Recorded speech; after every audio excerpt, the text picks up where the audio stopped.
Premiership promotional tournament. We are here with an absolutely explosive first series so far this morning. Gaming in Motion Black versus Team PRA, and what a series it has been so far. Both games having 25-minute and 27-minute surrenders, but by no means have they been one-sided. Yeah, I'm a little bit surprised. I mean, what happened to teams fighting till the end? I know. Clearly they felt like, oh, you got Baron? All right, I'm done. Yeah, every time the second someone gets Baron, they're like, nope, we're done. I'm out. I don't want to deal with this. I mean, the goal lead wasn't even that big. There was definitely an opportunity to come back in. And I felt like that in both games, to be honest. That there was like they could have come back into the game. Definitely, they could have made it back in, but obviously these teams wanting to just wash their hands of the previous game, not wanting it to affect their mindsets, and it's going to be all about mindset heading into this third one. Yeah, that's definitely true. But something I want to touch on that we didn't touch on in the last game is that last week, the game that they lost on for PRA G is when Flash was not on a carry. Yeah. He does not play. I feel like he likes to impact the game as much as he can, and on Shen he just doesn't have that same impact, whereas on champions like Fizz, like Hecarim, he really can make the plays that have a large impact on the game. So hopefully Flash decides to go on something slightly more aggressive this game, something that really can hard carry the game. However, now that they're back on the blue side, Elise has been first picked for both teams. So yeah, I was just about to mention, perhaps we'll see it banned from the side of Gaming in Motion. So now, no more Spider Queen in this game, but Gragas still open. Something we haven't actually seen much of this tournament, or in the last 2 days. We've seen it quite a lot in the tournament, but not today. Not at all today. So, did we see much of it yesterday?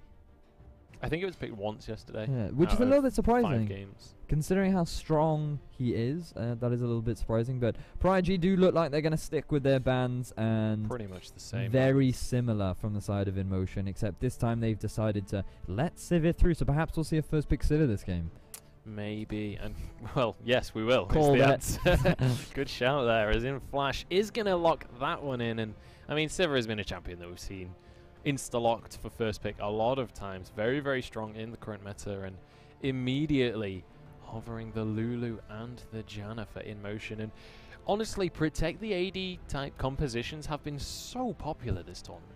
Yeah, it does seem that way. I mean, I do know that it's been fairly popular, especially in places like Korea. I mean, it's always been popular in Korea, and we did see, I mean, the rise of Juggermore was a big thing, but you see less Juggermore, and now you do see hyper carries like Jinx coming through, and I guess it just works out. But I mean, that Protect the AD carry comp really relied around that front line of keys. I mean, I never realized how important it was to have that initial front line to act as a wall for your AD carry. I mean, obviously you can, in terms of the Juggermore, they effectively use Kog'Maw as their tank, but this game they did use the Galio, and it worked very effectively for them. So it does look like they valued that Lulu on Recycle in the last game. Same for the Janna on Pez, so they are going to pick those two champions up fairly early. Meanwhile, Nemesis looking for another early aggressive jungler. Gonna go for the Lee Sin this game, and for the bit of a hover around Hecarim. So Flash having a good early first game on the Hecarim. Want to repeat that in this final game. And I mean, Hecarim is a perfect champion for Flash as well. It represents Flash's playstyle very well, in that he wants to go for one of those champions that if you win lane, which is something he is very proficient at, you can just snowball that and win the game off the back of it. And we saw in the first game he did so well on that Hecarim. We'll have to see if he's going to be able to continue that sort of rampage that he was on in that first game, and whether Keys is going to be having anything to say about that. I mean, this could even be a Lulu top, which Hecarim can't bully as hard. Yeah, that's definitely true. But as I said, we do have the first Gragas of the best of 3 showing up, so definitely a good, strong jungler. Oh, please don't. Actually, no, never mind. I stand corrected. A bit of solo queue hit me in the face then. I saw the Vayne and I was like, no, don't pick Vayne. We're going to play some Vayne spine, boys. Yeah, we will, maybe have a little score up in that. No, I'm kidding, we won't have a score. But Vayne, considered a decent pick into Sivir, because we've discussed this quite at length last week. The thing about Sivir is she can't duel very well. She doesn't have the best dueling potential because all of her, her main damage source, her boomerang, that can be dodged by Vayne fairly easily. And Vayne is a very strong duelist, and there's very little that can be spell shielded. I mean, if you're good, you can spell shield the condemn, but if a Vayne is smart, she'll just hold it. She will just hold the condemn and not rely on it. So definitely a decent matchup. However, with Sivir, you do have good wave clear. You can just shove that Vayne under the tower. So that is, it does depend on the confidence of each laner as how that matchup is played. And I look forward to it. I expect both AD carries have had a decent performance. However, Wing, we saw how good his Vayne was yesterday. And I was very impressed with how he used the ultimate, the invisibility from his tumble. Yeah. So, honestly, Wing in general, I've been very impressed by his mechanics. This guy seems very, very good in general on that AD carry, and we'll see if he's going to be able to replicate that, as you say, from yesterday. We saw him doing incredibly well on the Vayne, but he's going to be up against a Blitzcrank, which is definitely a test of your mechanics, but kind of an iffy pick going up against a Vayne. It's very easy to tumble away from those rocket grabs, I think it's called. But then again, there is a Janna in the lane. Janna is very easy to kill if it gets grabbed. Yeah, but I'm a little bit confused because generally a Blitzcrank works very well with champions like Jinx. Something with a bit of follow-up CC. One of the most annoying ones, in my opinion, is Caitlyn Blitzcrank, because you pull them onto a trap. Precisely, and it's so strong if you have like follow-up CC or if you have some kind of burst. So I mean, Graves can work fairly well with him as well, and as I said, Jinx with the sustained crowd control can also work surprisingly well. So it does confuse me a little bit that they would want to match that up with Sivir, but what that tells me is that he's not actually interested in the laning phase that much, because we did see how good his roaming was. I was hoping that was going to be a Zac. Well, we'll get on to Tahm Kench in a minute, because this is a big pick for Tahm Kench, and that's what I thought. Anyway, we'll get on to Tahm Kench in a second. Unsurprisingly, Keys is going to be the one to play that one. We will get on to that. But I'm just going to finish talking about this Blitzcrank. And we saw how well he roamed. He rushed mobility boots almost every game, and he was usually always applying pressure in the mid lane, especially on that thresh that he had last game. So I do expect a large amount of pressure to be coming out from IMB support on that Blitzcrank, especially in the middle lane. Meanwhile, we will discuss this Tahm Kench. So I'm going to try and remember what his abilities do. But first we'll have, for those that aren't familiar with Tahm Kench, he has a passive where he applies stacks. There are 3 stacks. Acquired Taste. Yeah, Acquired Taste is the name of it. Thanks to our fantastic play-by-play caster. And that will apply 3 stacks. And once you have 3 stacks of Acquired Taste on top of you, then all of Tahm Kench's abilities change. And the most notable one is if you have 3 stacks on you, he can eat you. But there are other things that I call it lick a tongue, because to me that's what it is. Tongue lash. But yeah, tongue lash can stun if you have all 3 stacks on top of. And the other one, I don't believe his E actually has any relation to the stacks. I don't think it applies anything to the stacks, because the E just gives him a shield. So it it doesn't affect enemies in any way. Yeah, so it doesn't affect enemies in any way. So but so the biggest one is the eating one, and that actually does percentage of max HP, which we all love. Especially when you're against a tanky jungler like Gragas and a tanky top laner like Hecarim, who will both be building a lot of HP. And as you say that, I mean, it's exactly the same thing as what we were talking about with Elise. That percent damage just chunks people out so easily. So there's been a bit of debate about whether or not Tahm Kench Tomp is actually good. And having a chat with some of my top laner friends, they have said that it works in certain comps. However, personally, I think that Tahm Kench is one of the strongest top laners in the game at the moment, because he scales with, I believe it's HP. So the tankier he gets, the stronger he gets. Yeah. And I mean, similarly to Nautilus. Yeah, that's just ridiculous. I mean, a tank that gets stronger the tankier he is. I mean, that's insane. And while he doesn't have some innate burst damage, it gets very difficult to trade against him, because he has this grey health where if he chooses not to pop it, it just regenerates his health for an equal amount depending on how much damage he's taken. But if he does pop it, he gets an absolutely massive shield, which does decay over time.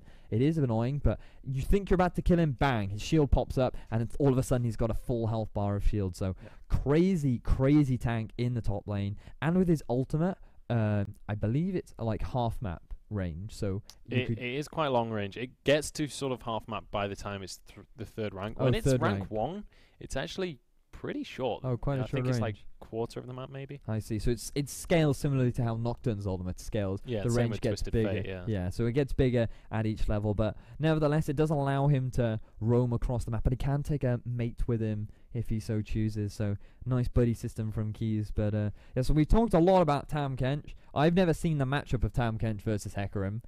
So as much as I'd like to discuss it, I'm afraid I'm unfamiliar. So that'll be an exciting lane for us to talk about. I've got to be honest, the only times I've seen Tahm Kench in competitive so far has been support. I've not actually seen him competitively up in the top lane before.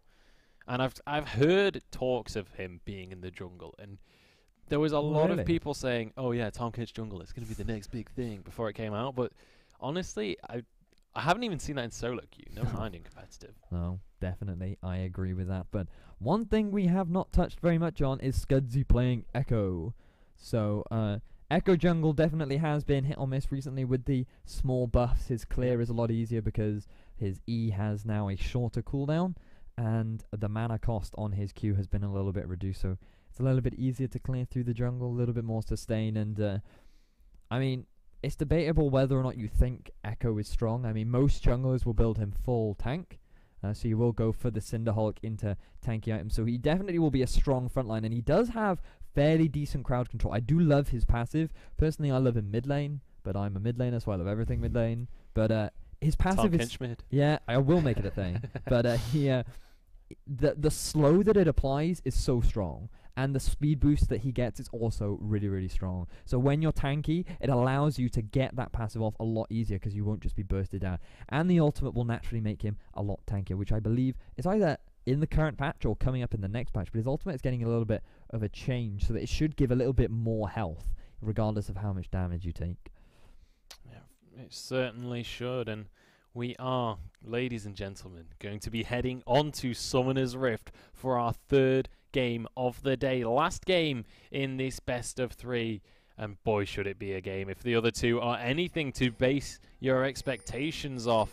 Let's take a quick run through the rosters for one last time as we head into this series. Make sure you guys come and vote for who you want to win. Currently, Team Pariah are on 75% of the vote, so you can change that if you just visit that site on your screen right now. But on the blue side, we have Team Pariah, and they are going to walk straight over a ward, so nothing can happen in this level 1 action. Up in the top lane, we are going to have Flash playing yet again the Hecarim. Nemesis is going to be playing the Gragas in the jungle.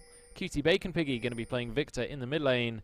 And then in the bottom lane, we will have Sivir and Blitzcrank played by Pug.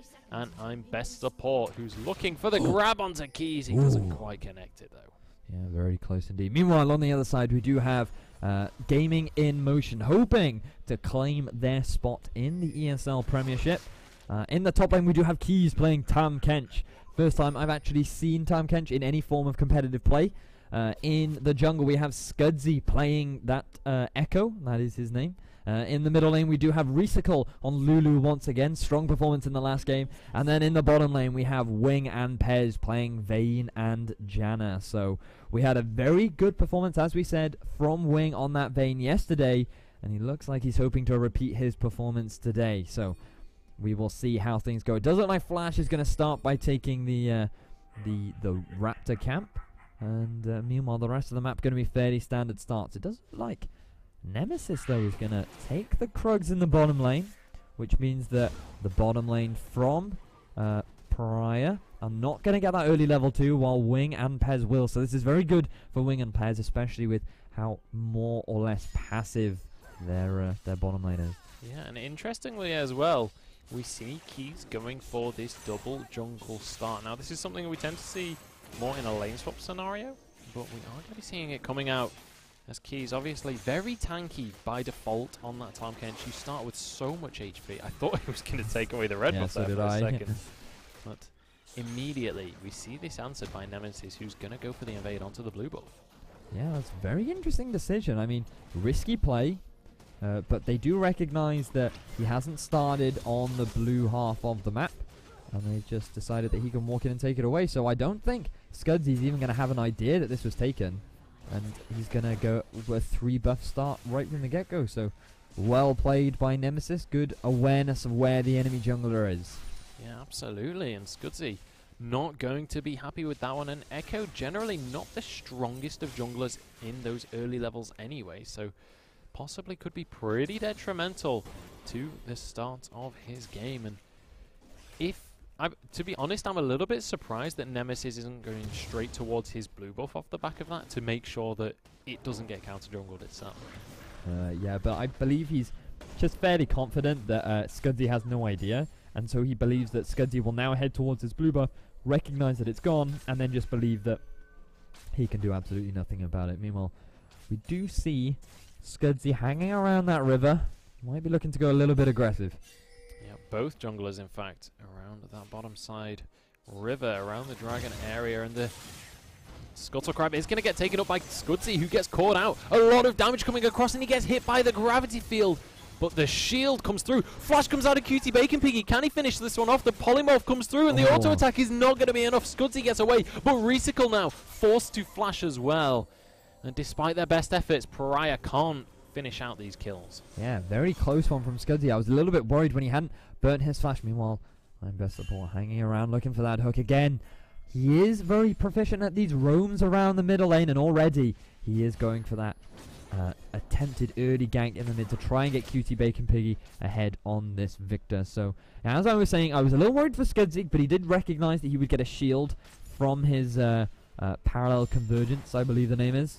And that shield managed to keep him alive. Meanwhile, in the top lane, he eats him. He's is going to gobble up Flash. That thick skin is going to be procced for a massive shield. In fact, he doesn't even need to. Just going to allow that to heal him back up. Obviously, you can see there a lot of that grey HP is converted into real HP if it's not used for the shield. So well played by Keys to see that he's not in too much trouble and just going to gobble up that cannon minion as well.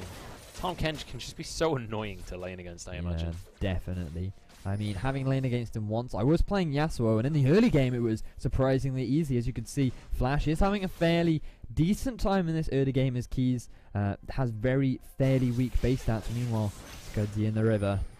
Double buff Gragas, though, is going to find him, and he has no flash available. Parallel convergence is going to come through. That's going to mean that he can stun out Nemesis, but is he going to be able to get away? The whimsy in the shield is going to mean that he can. But Recycle may well have just sacrificed himself for this one, taking a huge amount of damage. One more auto attack from Cutie Bacon Piggy. No, the shield comes through, but Recycle, I don't see any way that he lives through this one. And in the meantime, Scudzy jumping over this wall. The first blood does come across. Recycle did go down there.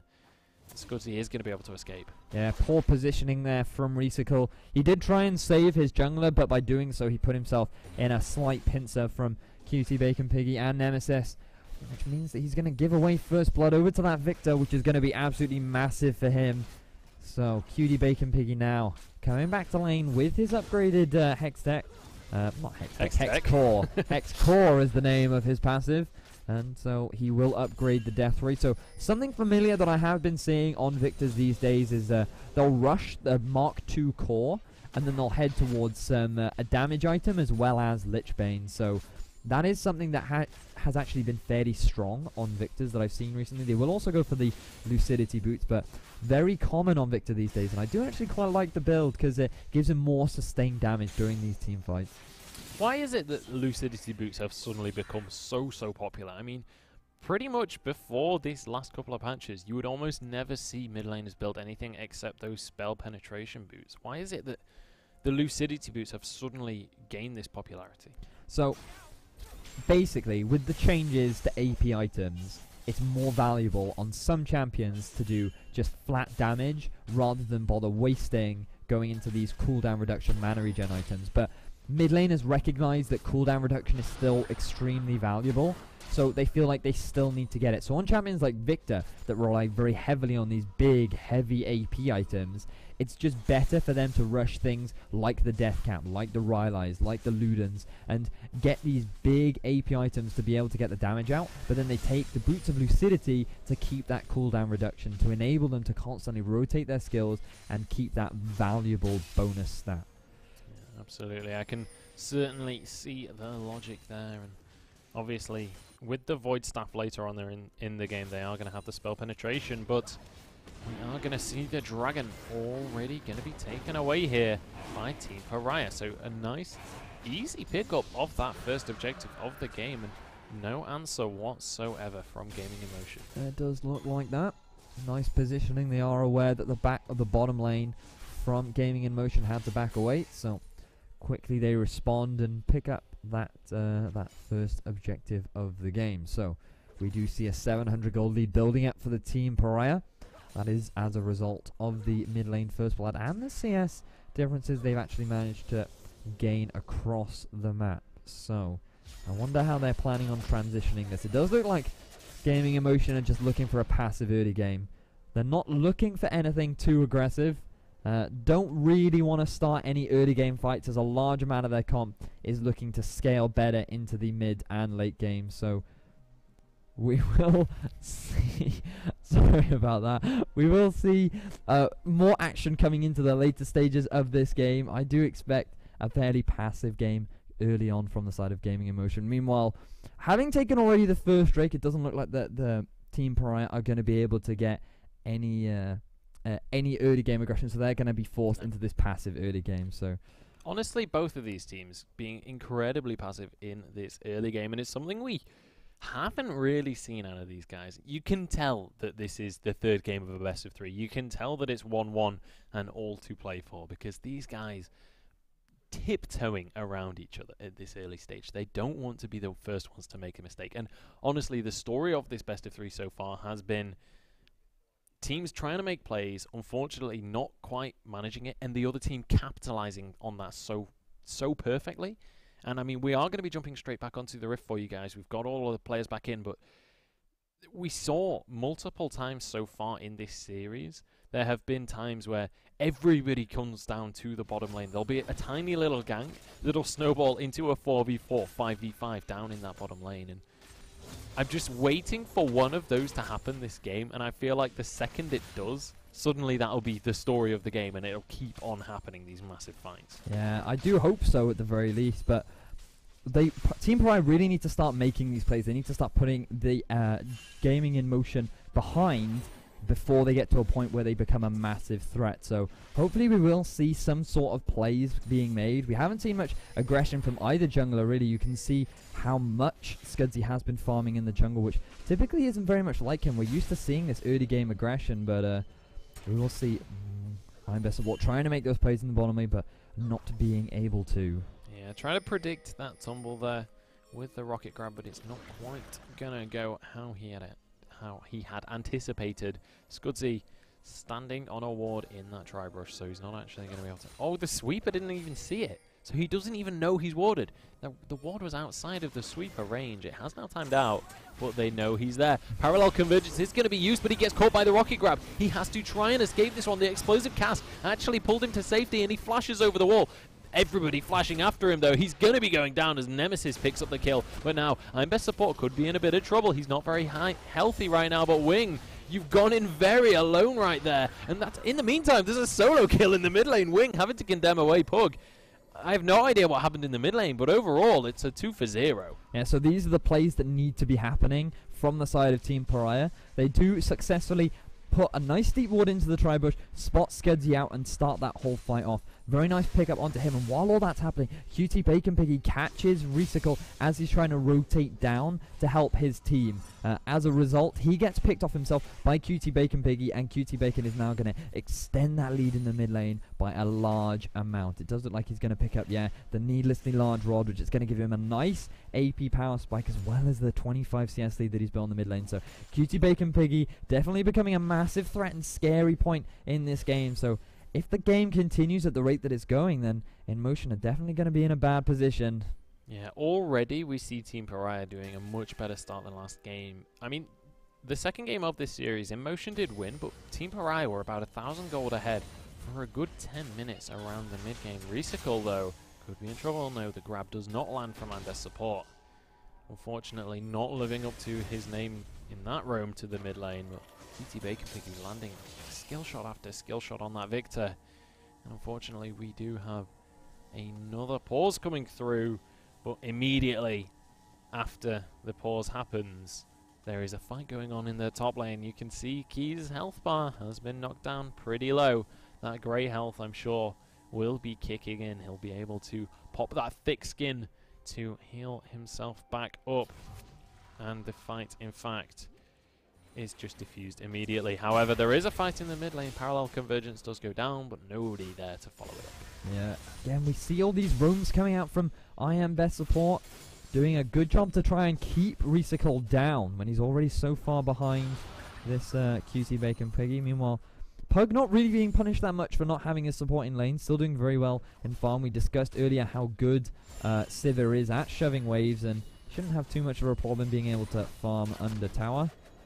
So yeah, good job by Pug to be able to keep in, even with the lack, keep up with CS without his support in the lanes. Bit of a tongue twister. Yeah, a bit of a tongue twister.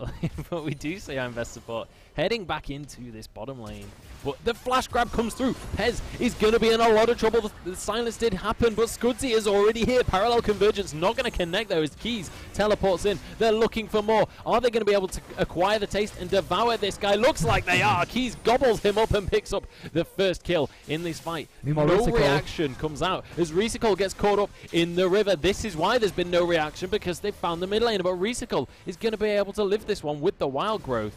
And in motion, they're all very, very low. I'm not sure if they're going to be able to get anything off the back of this.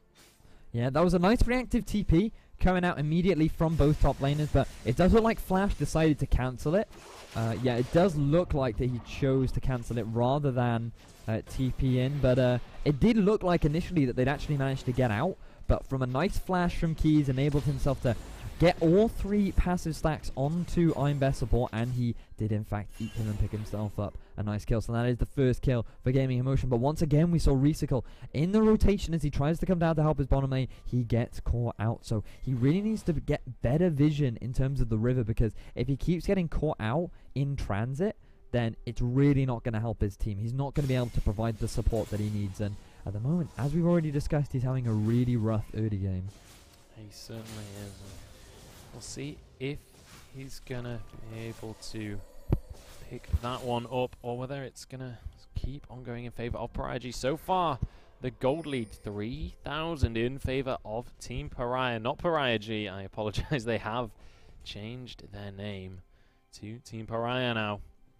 Removed the G because they don't feel like they are gangster enough. That's not an official quote. I don't know how gangster they feel like they are. Well, they're certainly going to be taking the G out of their names as Recycle gets caught by the rocket grab. A nice prediction there from IMB support, and now Recycle going to be going down. The wild growth is used, but it shouldn't be enough. Cutie Bacon Piggy picking that one up with an auto attack, and a nice easy kill in that mid lane. This all comes from a lack of vision. I mean, we even see a sight stone coming out from Scudzy, yet there are no wards in the bottom half of the map. We've seen so many times IMB support roaming mid. He's done it all 3 games, and In Motion just aren't respecting that. They aren't getting enough vision to see where IMB support is coming from. And now, finally, after that continued aggression in the mid lane, he manages to pick himself up an assist, and they get another kill onto Cutie Bacon Piggy. So you can see now upgraded Mark 2 on the Hex core for Cutie Bacon Piggy, something that I did discuss slightly earlier, and it does look like he's going to go for the Luden's Echo and then followed by the Lich Bane, so he's scaling very well into this mid game. Certainly is, and Keys may be in a bit of trouble here. Flash deciding he doesn't quite want to go for this fight, or is he? I don't really know what's going on right now as Scudzy enters the lane, but he's already so low. Not going to be able to get onto Flash, or is he? As Keys gobbles him up, there's going to be the onslaught of shadows to get away from this one. Keys going to be able to heal up with that grey health, and this is one of the strengths of that Tahm Kench. You can bait so hard, because essentially, with the thick skin, you kind of have 2 health bars. Yeah, and now that they see Scudzy hanging around the top lane, they decided to try and move their mid laner and jungle down to the bottom half of the map, see if they can pick anything up, but just having them there enables Pariah to pick themselves up. Another tower in the bottom lane, so now that's a 2-tower advantage in favor of Team Pariah, extending their gold lead to 4,000. So we do see Flash looking to go a little bit aggressive onto Keys. certainly is. He's looking for the fight up in this top lane, but Key's going to be able to CC him up a little bit. In fact, eats up that Horsey. And with the grey health, he's actually winning out this fight. Flash could be in trouble here. There are no summoner spells available on Keys. Can he land the Tongue Lash? No, doesn't quite manage to get onto the horse. And that is going to be Flash getting away, but Keys doing work on this Tom Kench. And this is what I was saying. The moment he gets an item, he becomes a real threat. Flash thought that he could win that trade, but Keys just the maximum health damage that comes from being swallowed and the surprise stun that comes out from the Tongue Lash is just so incredibly strong. And this is getting to a point where Flash might struggle to 1v1 Keys. Yeah, definitely. Well, I mean, we can already see that he's struggling to 1v1 Keys at this point, and if this continues to get worse, they could be in a lot of trouble. But someone else that's in a lot of trouble is I'm Best Support in this bottom side jungle. Does get the silence onto 2, but can he get away with this one? Oh, he follows through from the flash. Scootsy with the play there. He's going to be able to secure the kill onto the Blitzcrank. Pug using on the hunt there. I think they thought he was going to... I think he thought they were going to go a little bit more aggressive there. But does trade a little bit of damage across, but overall a 1-for-0 in favor of InMotion. That's going to be closing the gold gap to just 3,500, but at 17 minutes, 3,500, still a decent lead for Team Pariah. Yeah, so finally, I'm Best Support being punished for him roaming through the jungle. Scudzy does get those deep wards into the enemy jungle now, with full vision of where I'm Best Support will be roaming around and where Nemesis will be very useful for Recycle in the mid lane. It's a little shame that it didn't come out earlier, but nevertheless, it's better late than I've completely forgotten the phrase. Better late than never. God, it words hard. Meanwhile, in the top lane. Yeah, in the top lane, we do see yet another battle of attrition going on between these top laners. But Flash, again, just not winning out. And look, watch Key's health bar right now. It's just going to be like, la la la, healing back up. And he's over half HP again from just a third. But in the mid lane, we do see a tower drop. And they're looking to make it a second as well. There is going to be the wave clear, though, from Recycle. So they should be able to defend that second one, but a nice rotation from Pug and his support to pick up that objective. Yeah, now with the 3-0 tower advantage, Drew does miss. We do see InMotion teleport does come in. It certainly does. Key's going to be entering the fray. In fact, it's not even a teleport. He just uses his ultimate, and they're going to be kicking off the fight. Wing trying to do what damage he can, and he picks up the kill onto Cutie Bacon Piggy. The Monsoon scatters everyone in all directions, and Keys is so tanky with that thick skin. Nemesis trying to finish off these kills, but he doesn't have the damage. He goes down to Wing, who's going to pick up. No, doesn't get the double kill, but Recycle does, and he's looking for more as I'm Best Support is the last one remaining for Team Pariah, and it's a 4-for-1 in favor of InMotion. What a crazy fight. I wasn't even expecting InMotion to win that. It looked so in favor of Team Pariah. Initially, you can see Time Catch gets stunned up, but Cutie Bacon Piggy caught just at the edge of Scudzy's stun. Really nice. And this point, Scudzy, watch him flash. He flashes over Gragas to be able to stick onto Cutie Bacon Piggy. Here, meanwhile, while all that's going on, Flash is 1 versus 3ing, but then with the ultimate that comes back from Scudzy, it enables him to get back into the fight. Meanwhile, Pug completely out of position. Look, he's standing in the middle of all of them, and this is perfect for Wing to be able to, he's not really doing any damage, which means that Wing can just sit at the back, clean up the front line, and with Pug completely out of position, it picks up another kill. So that ends up being in a crazy, crazy fight. Really close, but still really nice utility and really nice protection coming out from the side of Gaming InMotion means that they come out ahead now with 6 kills to 5. They do close out the gold gap, but is going to be a 20-minute Baron, though, out of Team Pariah. No vision. Literally, the second it spawns off the back of this team fight, they're looking to take a sneaky objective here. Are they going to be able to do it? 3/4 of its health gone already. Keys smells a rat, though. He's going to ward over. They know it's happening. The fight may well kick off here. We could just see Pariah backing away from this one. Scudzy enters the Baron pit. He's going to take a decent chunk of damage. And they're going for the battle for this Baron. Wing rolls into the enemy team. If you're vein spotting, you're going to get some points here. But the Baron getting taken incredibly low. Scudzy pulled away, but he uses his ultimate to come back in towards the Baron. It's incredibly low. Who's going to get the smite here? It is going to be the Echo there, picking that one up as Nemesis gets taken down by the Vayne. Wing looking to put the damage across, but the Onslaught of Shadows goes across everyone. InMotion falling apart here, and it's a 3-for-1. But the Baron goes across to InMotion. Yeah, what a crazy fight. I can't believe they decided to start the Baron. I have no idea what happened. Why would you choose to do the Baron? I mean, they did get it. It worked out in the end thanks to a failed smite, but you can see here, InWing starts to go aggressive. He's sitting on the front line along with Keys. They're trying to zone them away from this Baron, but now you've got 3 trapped inside with 2 trapped outside, and Scudzy gets hooked in. He immediately has to burn that ultimate. And while all this is happening, they're still hitting on the Baron. You've got large amount of damage coming out from Wing, but he's tanking the Baron. And they do just about, you can see, Nemesis smites, and it fails. It's on 3 HP, which enables Scudzy to pick it up. But while all that's going on, it does look like a start of a good fight. But Flash comes around the back, picks up the first kill onto Scudzy, and keeps all 5 of them in the Baron pit with a beautiful onslaught of shadows. And a death ray from QT Bacon Piggy does so much damage across the team. It turns it around. They're able to pick up 3 kills for 1, but they do lose the Baron. So, bit of a debatable whether or not that trade was worth it. They do get the Baron, but they do lose a lot of kills as well as the Drake. So that's 3 Drakes now for Team PRA, still with a 600 gold lead, but this is still anyone's game. It certainly is, and I mean, it's closer right now than it was earlier on. 700 gold difference between these guys. In fact, even less than that now. It is all to play for. The rocket grab comes through, but it's not going to land onto Wing, who tries to trade the damage back, but gets hit in the face by a barrel from Nemesis.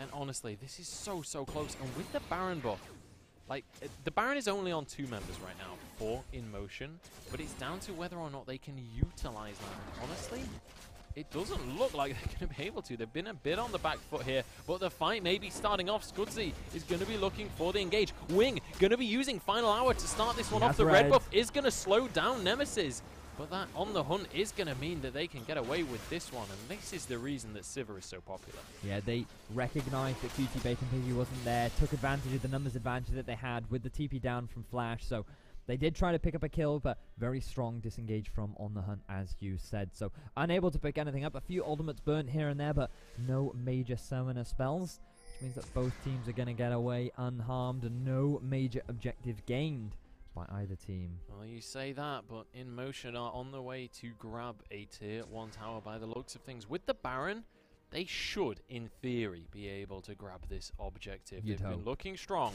They should be able to take this one down with relative ease, but Wing gets caught by a rocket grab, but the Wild Growth immediately comes out, and he gets gobbled up by Keys. They save the AD carry with a ridiculous amount of peel. Pez almost loses his life, though. Meanwhile, Flash does have his ultimate. He might be looking for the engage. Certainly might. He's looking for an opportunity. Is he going to find it? Yes, Keys gets grabbed by that Blitzcrank. Going to be using that thick skin to keep himself up, but Pez gets dropped by QT Bacon Piggy. There goes Keys, and this is the fight that Team PRA were looking for. They grab 2 basically for free and head down towards this tier 2 tower. Yeah, Flash hook coming out from Line Best support. Keys just not able to be out of range. He probably did think he was out of range, but it got right at the very edge of the hook. So it does bring Keys back in, and the mistake that was made by Pez is he tried to come back to help his top laner, but he should have just abandoned him. He should have left him to the, to the dogs. To his fate. Yeah, to his fate. And Keys still have Flash. Meanwhile, hook does go out. Yeah, it does not quite connect to its target, though, and they're looking to still defend this tier 2 tower, and it looks like they've gotten away with it. Not going to be able to pressure in onto this one. Obviously, the Lulu wave clear is just so hard to deal with, and in fact, they're looking to re-engage this fight. Keys has teleport available, as well as that Abyssal Voyage. Can they connect onto anyone? Yes, they can. Recycle is going to be the one, but even with his Wild Growth, he may be in trouble here. He's going to be the first one falling in this fight as Scudzy goes very deep for this one, but Parallel Convergence stuns onto Nemesis, but Flash picking up a kill onto the enemy AD carry, and this was a really bad engage for Gaming In Motion. Keys having to flash over the wall, but everybody flashes after him. Pug doing what damage he can, but he gets gobbled up and taken down. Keys with the percent damage doing work for his team. He is going to fall, but he's going to type #worth in all chat.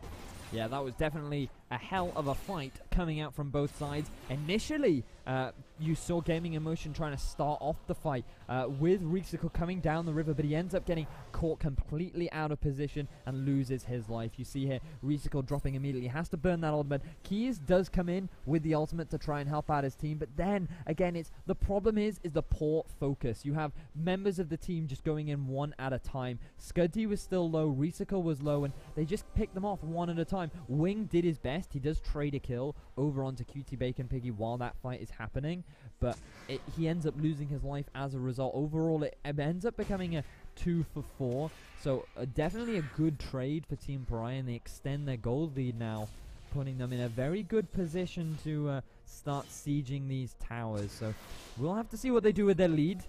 Fine Best Support definitely having a good game on this Blitzcrank. Yeah, this is the tricky question, because they're on 3,500 gold lead again. We saw them with this exact same number earlier on in the game, and since then the gap has become smaller, but then it's become bigger again, and it's all a bit up in the air. And these team fights seem to be on pretty much a knife's edge, and I think should Risical not have been caught out on his own there before that fight, it definitely could have gone in favor of Emotion. And it's really all to play for these guys, and it could go either way. It really feels like it's pretty much down to how the fight all kicks off, how the engage happens. And with Dragon spawning in just 22 seconds, the engage could be coming up very shortly. That's twice now Keys has eaten Flash. You can see how much damage he's done to Flash in the top lane. He is annoying, as to say the least. But Flash does have that home guard. He does have Trinity Force. He might come back with a frozen heart, depending on how much gold he has. He might just teleport to this dragon pit. I would not be all that surprised to see it. Tom Kench has teleported in as well, but it's a 3v4 to start off this fight. Wild Growth already used as Pez has to flash away. Onslaught of Shadows onto 3. Can they finish this one off? Scudzy having to use his time rewinder already, and Pez is going to be the first one to fall. Keys on this front line so tanky. Nemesis having to back away from this one, but Wing gets caught by the grab, but he's going to do the damage back. He ends up falling, and it's a 4 for 0 so far. They turn it into the aces. The triple kill comes through onto QT Bacon Piggy, and Pariah with the clean ace onto In Motion Black. Yeah, QT Bacon Piggy did so much damage. You can see him on the backline just 1v1ing Scudzy, and he just does so much damage. He's absolutely fine. Initially, he does have to rejoin his team, but that onslaught of shadows coming out from Flash just split up the team and made it so easy to focus them down. You can see the orientation or the positioning of their team. They have Flash and Nemesis in the front line with their main damage dealers behind them, and the damage just isn't coming out. And that hook onto Wing pretty much sealed the team's fate. There was the opportunity for them to come back, but the moment Wing got hooked, it was it. That was all over. And the problem is, while they're playing Protect the AD once again, it's just not the same as last game. They don't have that same front line that they had in the last game. If they had a Galio in that fight right there, they could have easily turned that fight around. And unfortunately, I just don't think, while the Tam Kench is definitely annoying in the top lane, he's just not offering very much in terms of team fights. I bet that's a sentence you never thought you'd say, if they'd had the Galio in this situation. But we are going to see In Motion starting off a Baron, and there is no vision here for Pariah. And this is exactly the kind of plays that In Motion need to make to stay in this game right now. If they lose this, they're out of the tournament. I'm Best Support going to throw out the ward. They know this is happening, but the team fight is going to immediately start off, and that's been the story of this game so far. Scudzy taking so much damage. He's going to be the first one to drop, but he takes out the support. Wing doing his best to kite with this Wild Growth on, but he's in a 1v4 and gets taken down by Flash. Keys manages to gobble up the AD carry, but he's just not tanky enough and gets taken down. It's a 3 for 1, and Team Pariah are doing work this game. At this point, it's so easy to get onto Wing. I mean, while they do have a decent Protect the AD comp, they're not using their protection on the AD. You can see that Pez still has his ultimate up. They just weren't able to how well they can split up these fights. Meanwhile, you do see Flash going quite aggressive onto Risical, but not going to get anything. But they are going to pick up the Baron buff, and now we do see the surrender vote not coming out, so I would be surprised to see a surrender, considering it will kick them out of the tournament. I would hope they'll stay until the end of the game, but we'll have to see. Team Pariah looking incredibly strong. They've managed to extend their gold lead to a 10,000 lead now. Certainly not something to be sniffed at. And Gaming Emotion still having all 3 inhibitors. They're certainly not out of the game, but it is going to be an uphill struggle to pull themselves back into this one. They have certainly a long way to go. Yeah, and we have to give credit to QT Bacon Piggy, really using the lead that he got early on effectively. He's definitely had a massive impact in these fights. He's decided to just go to a full damage build rather than the Lichbane build that I was talking about. He's currently sitting on 711 ability power with the Baron buff, so he's definitely hitting pretty hard. And with now 4th Drake down for the side of Team Pariah, it does look like that they will just keep pushing with the Baron, but the moment the Baron's down, they can just head over to that Dragon and pick up the 5th Drake. And once that's done, unless they can pull off a CJ enter, so I don't expect them to be coming back from this game. Now it's going to be tricky, and already Team Pariah managing to pick up 2 towers with that Baron buff. Certainly knowing how to utilize that objective. Can they turn it into an inhibitor, though? That's the question on everybody's lips here, especially on Gaming Emotions' lips, because should they lose an inhibitor here, it could be the end of their run in the tournament. Tinian Wave going to be pushing in, and with that Baron buff, Pariah looking to try and make something happen, but this could be the team fight as Scudzy goes in, manages to get the stun in onto Flash, but he gets melted immediately. That's going to be the Monsoon used by Pez, but it's not enough to save his jungler, and Pariah pick up a kill. Yeah, we do see Scudzy. He tried to get that engage off. He even burned his Flash in that engage, but ends up costing him his life. Pug managing to get a fair number of crits off quickly brings him down. And now they're going to be able to get this tower. For sure, they're going to be able to pick up Pez as well. A little consolation prize for them as they pick up the first inhibitor. And honestly, they might look to end the game. Nemesis is pushing through. The Chaos Storm onto the AD carry. Wing gets dropped as Keys gets caught by the rocket grab. Another kill coming in onto Nemesis. And this is going to be game. Gaming Emotion Black, unfortunately, going to be knocked out of the tournament by Team Pariah, who put a strong showing and win the series 2-1. Yeah, it was definitely a close game for an incredibly large amount of time. However, that one team fight in the bottom half really sealed the deal for Team Pariah. The moment they got a slight lead and we saw QT Bacon Piggy really throwing out that damage, it became a really big issue, and they just could not protect the AD as much as they would have liked. You can see 13.6k gold